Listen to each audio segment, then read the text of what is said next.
이제 추석이 얼마 남지 않았습니다. 아마 추석 때가 되면 여러분들 아마 다음 주 이번 주말이면 다 또 친척들을 만나고 성묘를 떠날 텐데요. 저는 엊그제 월요일 날 서울 올라가서 형님 대신 또 강의도 하고 또 우리 둘째 형님, 셋째 형님 다 형제들이 모여서 저희들도 할아버님과 어머니 묘소를 잠깐 방문했었습니다.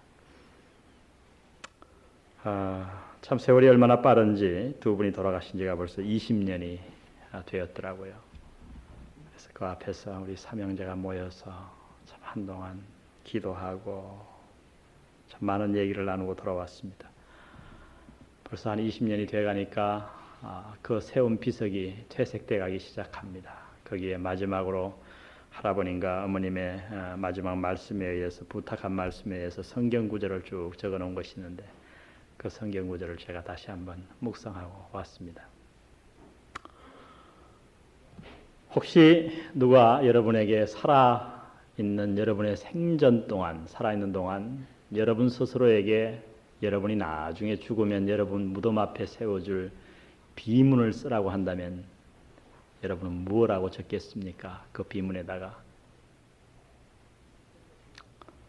싫든 좋든 간에 아마도 여러분이 이 세상을 떠나고 나면 다들 좋은 글을 거기에 세워주겠지만은 우리가 현실적인 비문보다는 사람마다 다 그 사람 나름대로의 인생을 평가하리라고 생각합니다. 그것이 아마 진정한 우리들의 비문이 될 것입니다. 그 사람이 몇 수십 년 동안 살아간 한 인생을 요약할 수 있는 것이죠.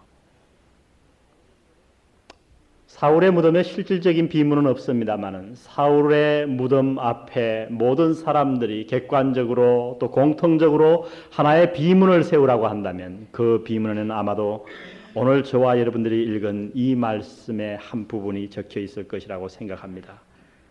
그것은 다름 아닌 내가 어리석은 일을 행하였으니 대단히 잘못되었도다.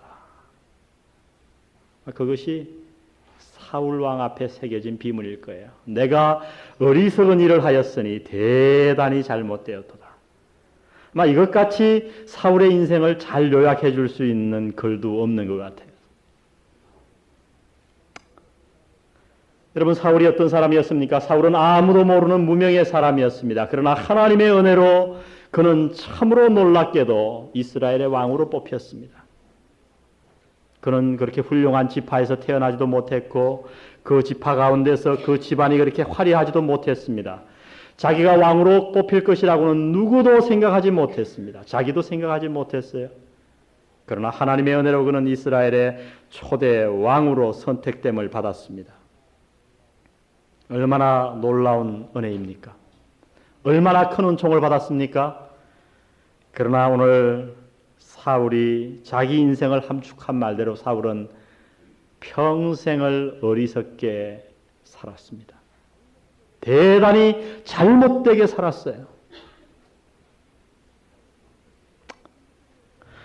어떻게 하는 것이 도대체 어리석게 사는 것인가? 어떻게 사는 것이 그리스도인으로서 구원받은 그리스도인이 어리석게 사는 것인가? 사울의 생애를 돌아보며 우리 시들로 백스트라고 하는 한 저자가 이런 요약을 했습니다. 어리석게 산다고 하는 것은 다른 것이 아니라 영적인 친구들을 멀리하며 사는 것이다. 여러분, 사울이 그러했지 않습니까? 그는 참으로 좋은 영적인 친구 사무엘이 있었습니다. 그러나 그 하나님의 사람, 참으로 하나님의 영과 가까이 했던 그 사무엘을 사울은 끝내 점점 멀리하고 맙니다. 여러분, 어리석게 사는 것은 꼭 사울에게만 해당되는 게 아니에요. 우리에게도 마찬가지예요.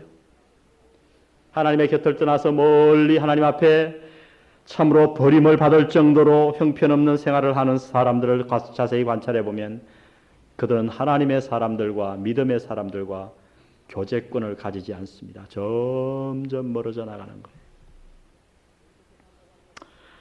어리석게 산다고 하는 것은 다름 아니라 하나님 앞서서 행하는 것입니다.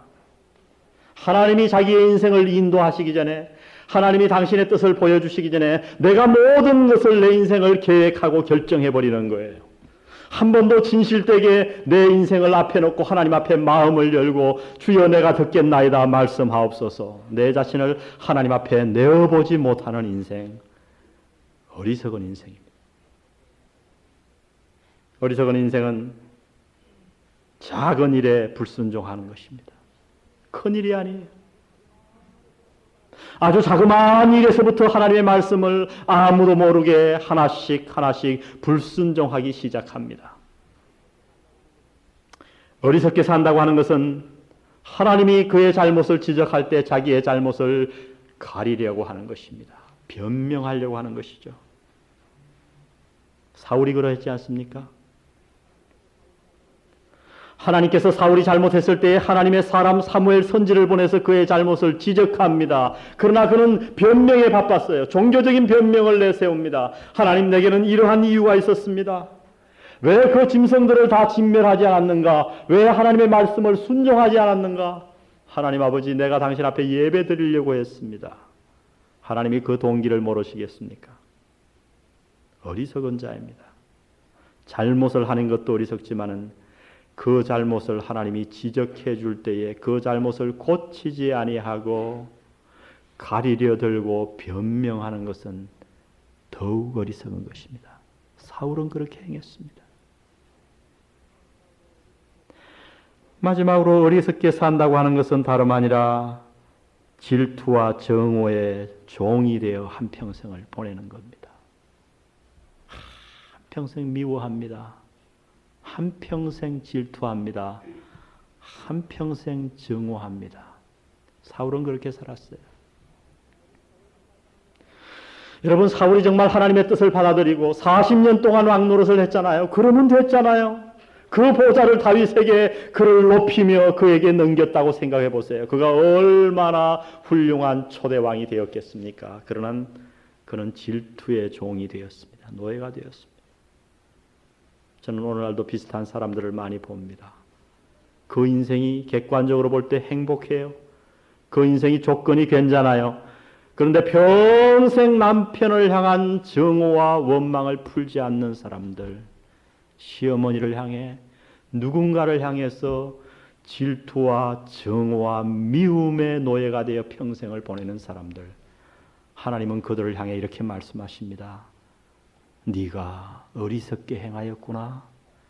대단히 잘못되었구나. 우리의 비석 앞에 세워질 비극적인 비문입니다.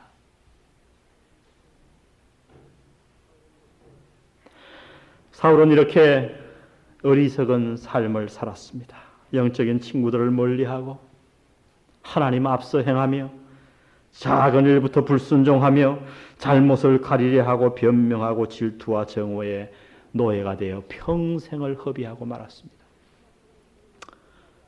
그러나 사울의 비극은 여기서 끝나지 않아요. 어리석은 삶에만 끝나는 것이 아니라 사울의 비극은 한 걸음 더 나아가서 비극적인 죽음을 맞게 됩니다. 우리 31장을 한번 읽어보겠습니다. 오늘 제가 읽으려고 했던 본문입니다. 1절부터 제가 읽어드립니다.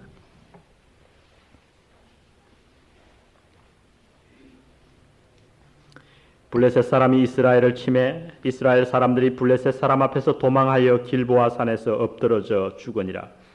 블레셋 사람들이 사울과 그 아들들을 쫓아 미쳐서 사울의 아들 요나단과 아비나답과 말기수아를 죽이니라.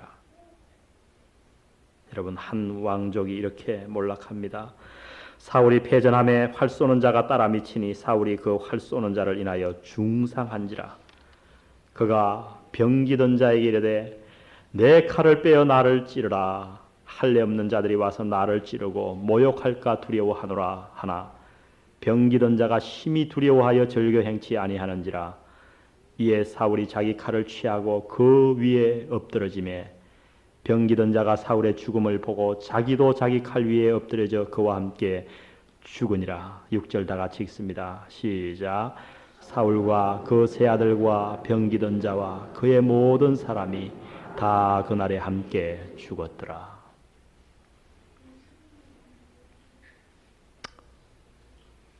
여러분, 참으로 이 본문을 읽으며 흥미있는 것은 사울은 마지막 죽는 순간까지도 참으로 어리석은 죽음의 길을 택합니다. 적 앞에서 자기의 이미지에 관심이 많았어요. 아마 전쟁이 한참 심한데 그 앞서 나갔던 세 아들들은 아마 장군들이었을 것입니다. 부대장으로 임명했겠죠. 블레셋 사람들이 미쳐서 그 아들들을 다 죽였습니다. 마지막 맨 뒤에 있던 사울에게 활 쏘는 자가 미쳐서 아마도 살아나지 못할 중상을 입혔던 것 같습니다. 심장을 반쯤 꿰뚫었거나 화살이 그의 가슴에 박혔을 것입니다. 자기가 살 수 없음을 보고 전쟁의 패함을 보고 사울이 뭐라고 얘기하냐면 그 당시에는 항상 장군들 옆에는 병기던 자가 따라다녔어요. 이 활과 칼을 들고 다니기가 무겁잖아요. 빨리 뛸 수가 없잖아요. 그러니까 발이 빠른 사람을 항상 병기던 자를 옆에 대동하고 다녔습니다. 자기가 부상을 입자 사울은 적들 앞에서 자기의 이미지를 생각해서 병기던 자를 보고 자기를 죽이라고 얘기합니다. 그 병기던 자가 감히 죽이지 못하자 그 병기던 자가 칼을 잡으라고 하고 그 위에 사울이 엎드러져 죽습니다. 적 앞에서 자기의 이미지에 관심이 있었던 사울은 그러나 이제 곧 뵙게 될 하나님과 관계에는 전혀 관심이 없었습니다.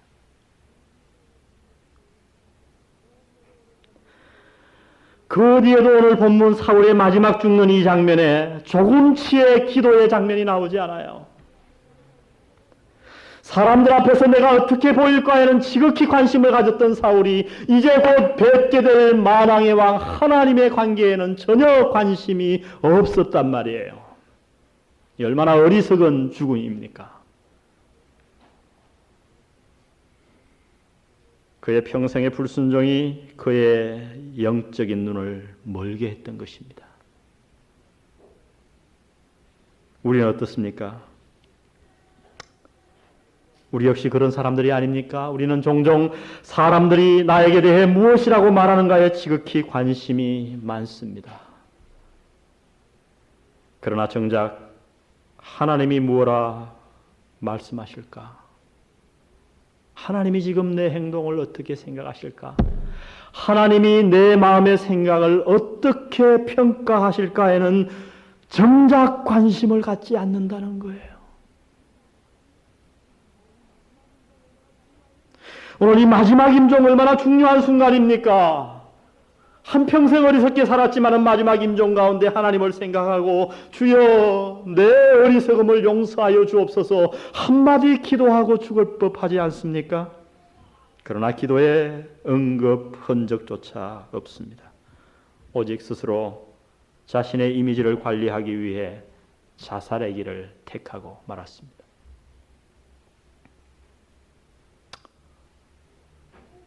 당신은 무엇을 중요시하며 살아가십니까? 우리는 사울과 같이 자살할 가능성이 없다고, 그래서 그것이 내 인생이 아니라고 생각할지 모릅니다. 그러나 아니요, 성경은 말씀하십니다. 우리가 하나님보다 사람들의 눈을 더 의식하며 살 때 우리는 사울과 같이 어리석은 삶을 사는 똑같은 자라고 성경은 지적합니다.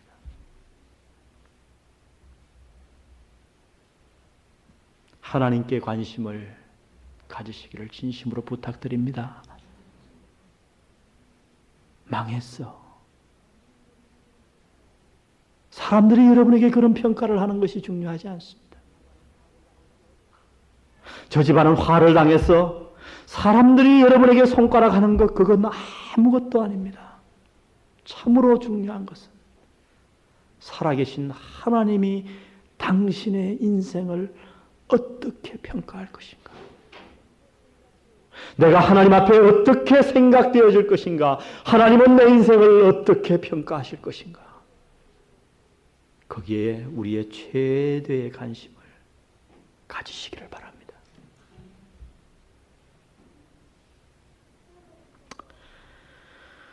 불순종과 육신의 삶의 마지막, 그 마지막은 그 죽음에서만 끝나지 않습니다. 우리 조금 더 읽어보십시다. 8절.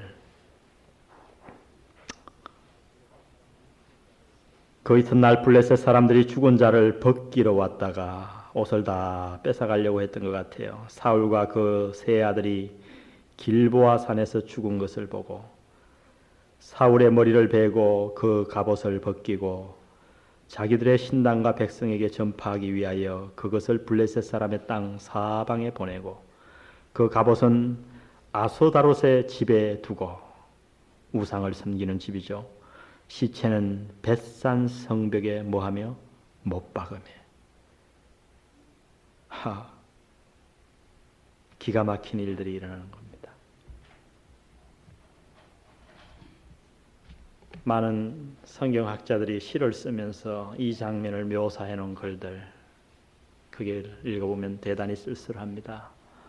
쓸쓸한 가을바람이 부는 그 어느 날 머리 없는 시체가 한 성벽에 못 박혀 있습니다. 옷도 있지 않은 뻘거벗은 시체입니다. 머리가 없기 때문에 누구의 것인지 모릅니다. 그러나 그것은 다름 아닌 바로 이스라엘의 왕이었던 사울의 시신이었습니다.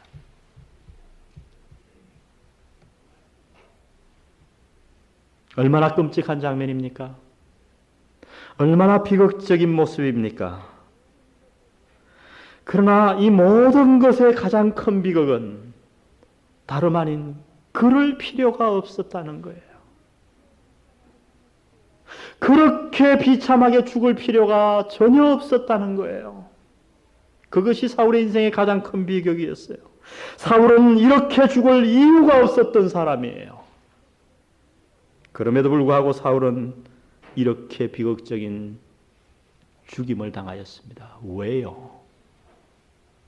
그는 그럴 필요가 없는 사람이었지만은 성경은 말씀하시기를 사울은 스스로 자신이 그 길을 선택했다고 말씀하십니다. 여러분 인생은 선택이에요. 누가 사울을 이렇게 만들었는가? 다윗인가? 그의 부하들인가? 가족인가? 하나님인가? 아니요. 사울이 선택한 마지막이었습니다.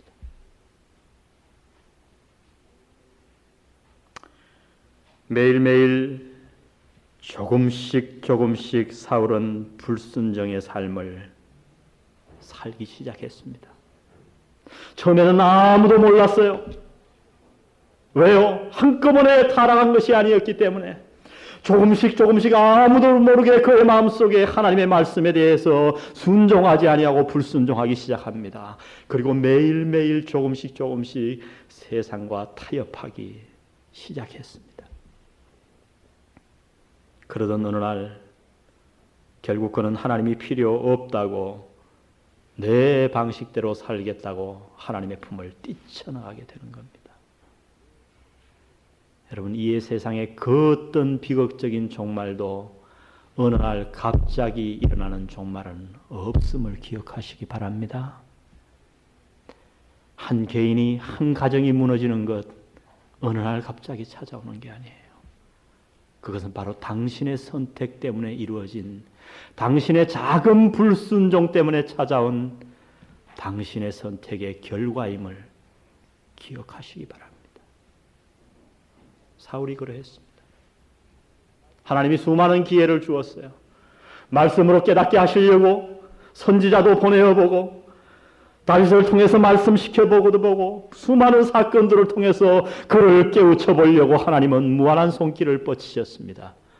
그러나 사울은 조금씩 매일매일 그 마음속에 성령을 따라 살기보다 육신을 따라 살았던 것입니다. 이것이 혹시 우리의 문제는 아닙니까?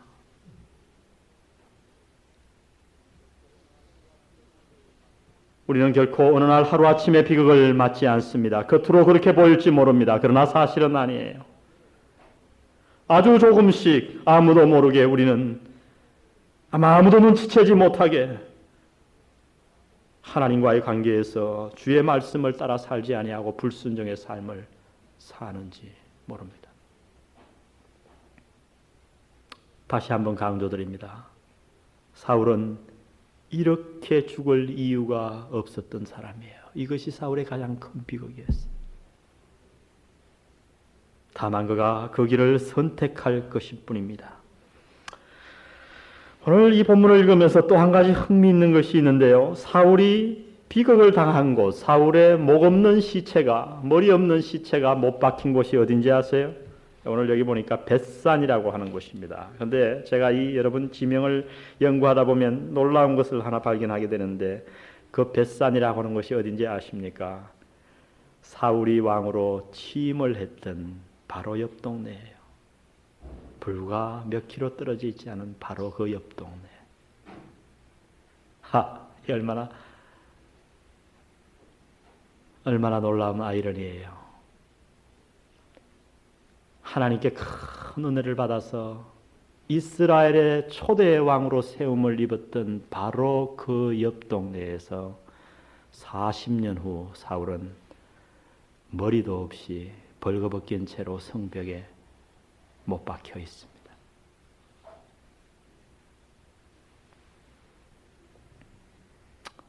흥미로운 것은 하나님은 40년을 기다리셨습니다. 40년 동안 사울에게 기회를 주셨어요. 그에게 왕이 되는 축복을 쏟아부어 주셨고, 수없는 기회를 주셨고, 사무엘의 수없는 충고를 줬어요. 다윗의 수없는 호소를 그에게 들려주었습니다. 그러나 결국 그는 그가 취임한 곳 바로 옆에서 목이 잘리고, 또 그의 아들들도 다 목이 잘리고, 그 시체는 성벽에 못 박혔습니다. 예수님은 이 땅에 오셔서 간단한 진리로 우리에게 몇 가지를 가르쳐 주셨습니다. 그것은 다름 아닌 이 세상에는 두 가지의 길이 있다고 말씀하십니다. 사망의 길과 생명의 길입니다.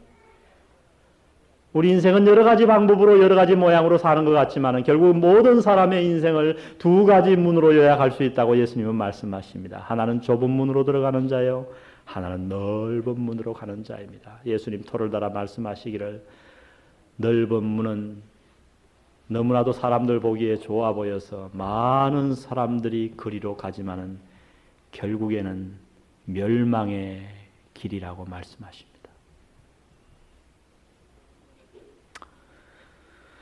좁은 문은 어떤 길입니까? 성령의 소욕을 따라 사는 길이겠죠. 넓은 문은 어떤 길입니까? 육체의 소욕을 따라 사는 길이겠죠. 우리는 예수 그리스도의 보혈로 말미암아 구원받았습니다. 그러므로 우리의 인생이 멸망으로 끝날 수는 없습니다만, 그러나 예수 믿은 우리에게도 여전히 선택의 길이 있음을 성경은 말씀하고 있습니다. 구원받은 이후에도, 하나님의 자녀가 된 이후에도 성령의 소욕을 따라 살 것인가, 아니면 육체의 소욕을 따라 살 것인가, 우리의 평생을 죄의 노예로 살 것인가, 아니면 하나님의 노예로 살 것인가. 성경은 얘기합니다. 육체의 소욕을 따라 사는 결과는 이 땅에서 멸망이라고요. 그리고 저 천국에서 부끄러운 구원이라고요. 사울이 구원받았을까요? 신학자들의 수많은 토론이 있었지만 아직도 결론 내지 못한, 저는 사울이 구원받은 사람이라고 생각합니다. 왜요? 한 번 구원받은 자, 아무리 흉악한 죄를 지어도 하나님의 은혜로 그 영혼을 하나님이 거두시기 때문에 사울에게 한때 하나님의 은혜가 임했었습니다. 그는 하나님을 사랑했던 자였습니다. 그러나 구원받은 자의 인생의 말로도 이렇게 끝날 수 있음을 오늘 성경은 우리에게 경고하고 있습니다. 어떻게 할 때? 내가 매일매일 조금씩 불순종의 삶을 선택할 때, 내 인생이 그렇게 비참하게 끝날 뿐만 아니라 내 가족이 그 고통을 짊어지게 되고, 내 자녀가 그 고통을 이어받게 되고, 내 주위에 있는 모든 사람들이 그 고통을 나누게 됨을 성경은 얘기합니다. 31장 7절을 보십시오. 우리 다 같이 한번 읽어보겠습니다. 시작. 골짜기 저편에 있는 이스라엘 사람과 요단 건너편에 있는 자들이 이스라엘 사람들의 도망한 것과 사울과 그 아들들의 죽었음을 보고 성읍들을 버리고 도망하매 블레셋 사람들이 이르러 거기 거하니라. 하나님의 주신 약속의 땅을 이스라엘 백성들은 빼앗기게 됩니다. 여러분, 인생은 선택입니다. 그 선택은, 사울에게 맡겨졌던 선택은 오늘 우리에게도 놓여 있습니다. 바로 당신 앞에 놓여 있어요. 여러분은 성령의 소욕을 따라 살 수도 있고 육체의 소욕을 따라 살 수도 있습니다. 오늘 사무엘 상이 마지막 31장을 대하며 오늘 가슴에 이 비극적인 장면이 우리의 뇌리를 떠나지 않았으면 좋겠습니다. 육체의 소욕을 따라 살면 반드시 죽으리라. 하나님이 사도 바울을 통해서 수없이 말씀한 거예요. 죄의 종이 되면 반드시 죽으리라. 사랑하는 성도 여러분, 그러나 성경은 여기에서 끝나지 않습니다. 바로 사무엘 하 바로 시작하고 사울이 이렇게 비참하게 죽음을 당한 이후에 드디어 하나님이 선택한 그 고난을 참았던 하나님의 마음에 합한 사람 다윗이 이스라엘의 왕이 된 줄 믿습니다. 오늘 우리 앞에, 당신 앞에 두 가지 삶이 놓여 있습니다. 사울을 본받을 것입니까? 다윗을 본받을 것입니까? 우리 영한 성도들, 이 자리에 참석한 우리 모두와 여러분의 가정은 다윗과 다윗의 가정을 본받는 귀한 축복의 사람들이 되시기를 주의 이름으로 부탁드립니다. 우리 기도드리시겠습니다.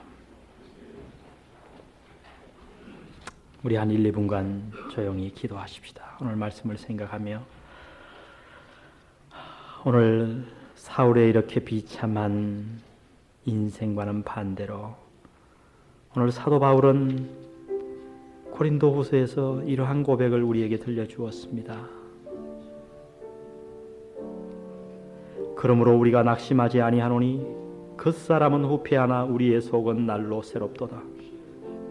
우리의 잠시 받는 환난에 경한 것이 지극히 크고 영원한 영광에 중한 것을 우리에게 이루게 함이니 우리의 돌아보는 것은 보이는 것이 아니요 보이지 않는 것이니 보이는 것은 잠깐이요 보이지 않는 것은 영원함이니라. 여러분의 남은 생애 동안 보이지 않는 하나님의 나라와 하나님의 의와 하늘나라와 성령의 소욕을 따라 사는 여러분 되게 해달라고 우리 한 1, 2분간 간절하게 기도하십시다.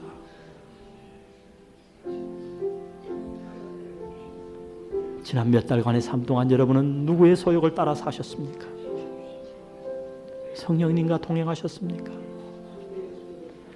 여러분의 삶 속에 어리석은 삶의 모습은 없었습니까? 혹시 여러분과 여러분의 가정은 지금 조금씩 아무도 모르게 매일매일 무너져 내려가고 있지는 않은가요? 주의 말씀 앞에 순종하십시오. 주님께서 기회를 돌려주실 때에 오 주님, 내가 반응하기를 원합니다. 내가 바로 사울과 같이 어리석게 살았습니다. 주여 저의 죄를 용서하여 주옵소서.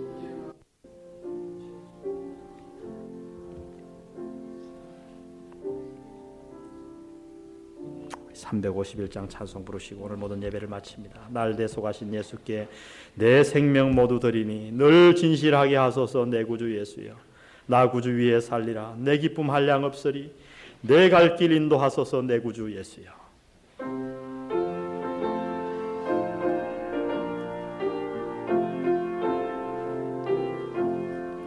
날 대속하신 예수께 내 생명 모두 드리리.